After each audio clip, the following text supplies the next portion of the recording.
Bacon. Bacon nace en Inglaterra en 1561 y muere en 1626. Él se considera uno de los precursores del método científico y también del empirismo británico. Él organiza su pensamiento en una obra que se llama Novum Organum, y este nombre en latín significa nuevo órgano. ¿Por qué nuevo órgano? Porque él está de algún modo respondiéndole a Aristóteles eh, sobre su filosofía. Aristóteles tenía un libro que se llama El Órganon, es decir, el órgano, y él postula ahí pues sus principios acerca de cómo conoce el ser humano. Sin embargo, Bacon al leer a Aristóteles dice, no, espérense, este órgano, este estudio ya no nos satisface. Necesitamos hacer un nuevo órgano, un nuevo estudio, un nuevo aparato conceptual, una nueva teoría. Entonces, él propone sí una visión empirista, pero no una visión empirista al Aristóteles, que pensaba que todo el conocimiento comienza por la experiencia, sino va a decir Bacon, sí empieza por la experiencia, pero necesitamos también comprobar esa experiencia. Por eso también va a ser uno de los precursores del método científico. Él va a decir, el razonamiento es importante, no solo la experiencia, sino también el razonamiento, pero va a ser un razonamiento de tipo inductivo. ¿Cuál es el razonamiento inductivo? Pues el que va de lo particular a lo general, o sea, el pensamiento o el razonamiento que se basa en ciertos hechos o casos particulares y que después los generaliza.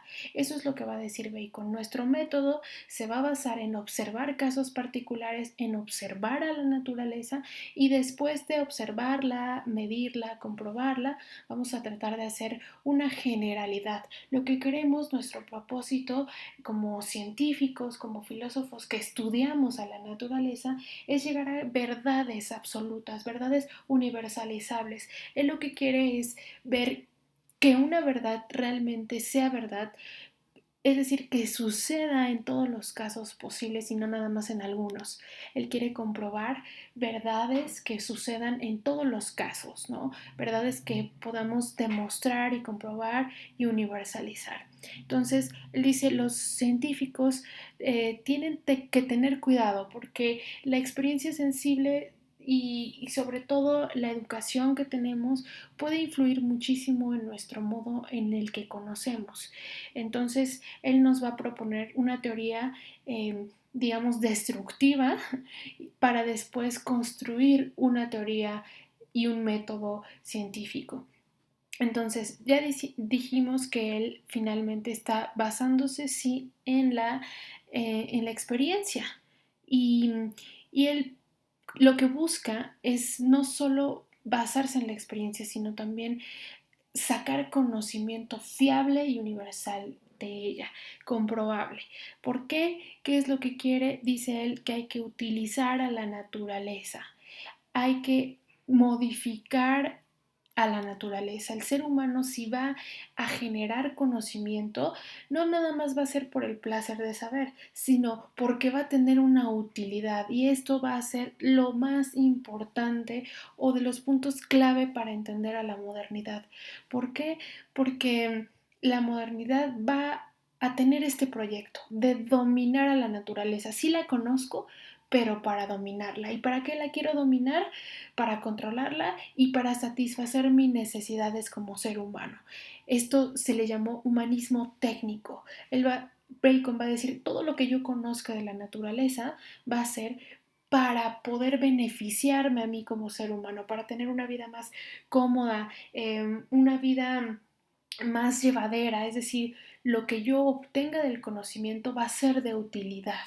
Entonces, el conocer también me va a permitir crear ciertos instrumentos, ciertas técnicas, y con estos instrumentos, estas técnicas, esta maquinaria, yo voy a controlar a la naturaleza para estar de algún modo cómodo como ser humano, tener ciertas necesidades cumplidas y tener cierta estabilidad, Entonces, él le van a llamar el filósofo de la revolución industrial tiempo después, ¿no? Mucho tiempo después, porque establece estas nuevas ideas, ¿no? De cómo lo técnico, las herramientas, los instrumentos nos ayudan a modificar a la naturaleza de acuerdo al deseo del ser humano. Eso es muy, muy, muy importante. Entonces, sí, él nunca deja de ser empirista. Recuérdenlo, él siempre va a decir que la experiencia va a ser la fuente del conocimiento, que los sentidos pues sí nos van a dar la verdad de las cosas, pero hay que también filtrar un poco la información que recibimos de los sentidos, por eso nos va a proponer su método, ¿no? Entonces, él va a criticar a la lógica de Aristóteles o va a criticar, vamos, a toda la concepción epistemológica de Aristóteles. Aristóteles tiene un tratado, un estudio que se llama el Organon, ¿no? Y ahí vienen muchísimas ideas suyas, ideas sobre cómo conoce el ser humano. Entonces, ¿qué va a decir Bacon? Va a decir, no, no, no. Sí, Aristóteles, yo estoy de acuerdo que la experiencia es la fuente de conocimiento, pero no. Yo difiero en tu manera de observar a la naturaleza, ¿no? Lo que queremos de la naturaleza es interpretarla, pero también transformarla, ¿no? No nada más conocerla. Y por eso va a proponer el nuevo órgano, ¿no? El nuevo órgano, el nuevo estudio, el nuevo tratado. Ya vamos a dejarnos de las ideas antiguas de Aristóteles, vamos a tomar este conocimiento, sí, del empirismo, de que la experiencia es la fuente de conocimiento, pero vamos a transformarlo todo, ¿no? Esta frase famosa de saber es poder o del conocimiento es poder, seguramente la han escuchado. Bueno, pues esta frase es de Bacon, ¿no? ¿Para qué quiero saber? ¿Para qué quiero conocer? Para tener poder, para poder dominar a la naturaleza, para poder modificarla. Es un humanismo técnico, dicen, ¿no? No, no es nada más el saber porque sí, ¿no? Sino con una utilidad. Entonces él va a decir, necesitamos un método, ahí coincido con Descartes, necesitamos un modo en cómo encaminar la ciencia, ¿no? Pero antes de establecer un método, él va a darse cuenta de que hay un problema. Va a decir, no podemos crear un método así nada más tan fácil y ya. Si hay ciertos problemas, ciertas barreras que el ser humano tiene, ¿y cuáles van a ser? Van a decir, pues estos ídolos, estas ideas preconcebidas, estos prejuicios acerca de las cosas. Y dice, hay muchísimos prejuicios, ¿no? Aquí viene su parte destructiva de su teoría, que en latín se llama pars destruens, ¿no? Parte destructiva, él lo afirma. Yo voy a destruir primero algo y después voy a construir. No puedo construir mi método sin destruir lo que estaba poniendo una barrera para que conozcamos, para que hagamos un buen método científico. Entonces dice, a ver, ¿cuáles son esas barreras? Son prejuicios, son ídolos, dice él. En latín, él está escribiendo en latín, se dice ídola, ¿no? Ídola significa figura o imagen. Es decir, ídolo en español significaría o tendría su raíz en esta noción de imagen, ¿no? Diría, tenemos ciertas imágenes de las cosas, ciertas figuras, ciertas nociones, y si eso son prejuicios que a veces no nos dejan ver la verdad, entonces hay que quitarlos. Dice, están en la mente, son los ídolos de la mente, esas nociones o imágenes falsas que se apoderan de nuestro pensamiento, ¿no? Dice, hay que quitarlas porque eso nos impide generar conocimiento. Entonces él va a señalar 4 tipos: ídola de la tribu, ídolo de la caverna, ídolos del foro e ídolos del teatro. A los ídolos del foro se les llama también de la plaza, y ahorita vamos a ver a qué se refiere. Bueno, de la caverna dice, son una idolización del propio yo, es decir, dice, son ideas que nosotros nos hacemos acerca de lo que somos, pero son ideas que están generadas por el medio social, por la educación, que las vamos heredando, que, es decir, nos damos una noción de quién somos por lo que aprendemos en nuestro contexto social o educativo, ¿no? Ídolos de la tribu, dice, bueno, pues hay ciertos prejuicios colectivos, ¿no? Prejuicios que se dan en ciertas sociedades, ¿no? Dice, esto te limita, ¿no? y lo que hacen es impedirte que puedas acceder a un conocimiento distinto, ¿no? Porque siempre te están condicionando. Entonces, hay grupos, ¿no? Ciertos sectores, ¿no? De las sociedades que tienen prejuicios, que tienen ideas acerca de las cosas. Dice, hay que quitarlo porque no nos da conocimiento. Otros, dice los ídolos de la plaza pública o del foro, dice, son prejuicios que se dan pues en nuestro modo de hablar, en nuestro lenguaje, en la manera en la que nos comunicamos con las demás, ¿no? Diría, nuestra vida cotidiana y nuestro modo de relacionarnos con las personas genera también ciertas nociones falsas de las cosas, ¿no?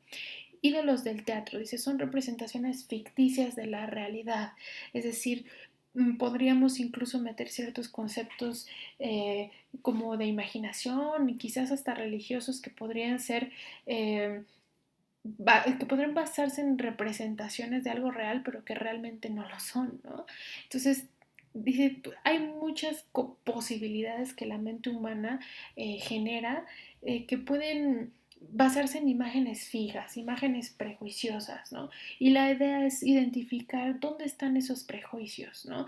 Si él puede estar en el lenguaje, pueden estar en concepciones de la realidad, pueden estar siendo transmitidos por la educación, la sociedad o incluso también por nosotros mismos, que nosotros mismos las hemos creado. Entonces hay distintos ídolos e imágenes que hay que destruir, ¿no? Es lo que diría, ¿no? Nuestros propios prejuicios, los de nuestra sociedad, los de nuestro lenguaje y los de distintas, dice él, también escuelas o distintos lugares donde nos relacionamos, ¿no? Aquí, por ejemplo, en la imagen dice en los ídolos del teatro a las escuelas filosóficas, ¿no? Se refiere pues justamente a la tradición de Aristóteles, es decir, es que tú te sigues tragando todo lo que dijo Aristóteles y ya como si eso fuera ley. No, no, no, a ver, vamos a ver la realidad, a percibirla por la experiencia, no sigamos haciendo como un ídolo a Aristóteles, ¿no? Vámonos a ver la realidad, ¿no? Dejémonos de transmitir este tipo de imágenes falsas, ¿no? Entonces él dice, ya que destruimos todas estas nociones falsas de las cosas, todos estos ídolos que están en nuestra mente, ahora sí podemos generar un método. Y él va a decir, a ver, nuestro método primero que nada tiene que basarse en la observación, en la observación de las cosas que se presentan en la realidad, ¿no? Es decir, ver los objetos tal cual se nos presentan, como sea por nuestros sentidos, ¿no? Tal cual como se presenten mediante nuestros sentidos. Y después va a decir, eso que tú observaste te va a generar ciertos razonamientos. Y ahí va a decir, tienes que recopilar mucha información para poder ver en qué casos esos hechos sí se cumplen y en qué casos no. Entonces, él va a ser muy riguroso, incluso va a generar o proponer incluso unas tablas para recopilar la información. ¿Sé por qué? Porque hay tanta información, tantas cosas que suceden en el mundo que tenemos que llevar cierto orden para ver si los hechos se cumplen varias veces, qué causas pueden tener, qué causas no. Es decir, él propone recopilar los datos de la experiencia y ordenarlos, ¿no? Entonces, él va a decir, sí, primero observa el suceso, observa los hechos, recopila esos datos importantes, luego propone fórmulas, ¿no? Propone hipótesis, luego experimenta si esas hipótesis que tú tienes, esos razonamientos, sí se cumplen en la realidad o no. Ahí podrás decir si sí se cumplió o no se cumplió, ¿no? Experimenta con lo que vas generando, ¿no? O sea, compruébalo en la experiencia y luego formula ya las conclusiones que tengas. Vas a llegar a un punto final, ¿no? Entonces, para él siempre este método era un camino siempre abierto, siempre transformándose, ¿no? Él, como les digo, nos plantea las tablas, ¿no? Para recopilar todos esos hechos y nos pone la tabla de presencia, de ausencia, de grados, es decir, él está examinando los casos y está viendo en qué casos sí, en qué casos no, en qué medida se cumplen esos casos, es decir, está informando, está detallando toda la información que recibe de la experiencia, ¿no? Que puede ser muy compleja, ¿no? Bien, entonces La idea de Bacon es sí basarse en la experiencia, pero en una experiencia no nada más eh, así, lo que venga en tus sentidos ya es ciencia, no, sino que tiene que tener un método. Sí, lo que pase por tus sentidos es información muy valiosa, pero tienes que razonarla, ¿no? ¿Y cuál va a ser ese razonamiento? Pues de lo particular a lo general, ¿no? Es decir, inductivo. De ciertos casos vas a buscar, vas a recopilar información y de ahí extraerás una conclusión general, ¿no? Entonces, él plantea la importancia que tiene el conocimiento para transformar no solo al ser humano por el hecho de saber, sino que la posibilidad o lo que cambia en el ser humano cuando éste sabe. Dice, es muy importante lo que obtienes del conocimiento, te da herramientas para crear instrumentos y esos instrumentos te pueden ayudar a transformar el mundo. Lo que él quiere, no lo olviden, es transformar